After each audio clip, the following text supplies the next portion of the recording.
Welcome to Kenton's videos. Enjoy the video. In this video, I will explain how to file installment tax on iTax.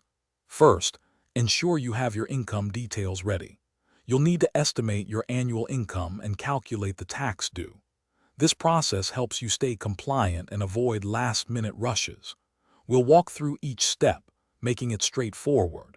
It's important to understand your obligations to manage your tax affairs effectively and prevent any issues with the tax authority. Calculating your installment tax involves a few key steps. Begin by estimating your total income for the entire year, including all sources. Next, subtract any allowable deductions or expenses to arrive at your net taxable income. Then, apply the prevailing tax rates to this amount to determine your total tax liability. Finally, divide this total into 4 equal parts, as these will be your quarterly installment payments. Accurate estimation is crucial for compliance. Once your calculations are complete, it's time to navigate the iTax portal. Log in using your KRA PIN and password. From the main menu, select the Payments option, then choose Pay Installment Tax. You will then be prompted to generate a payment slip for the specific quarter you are paying for.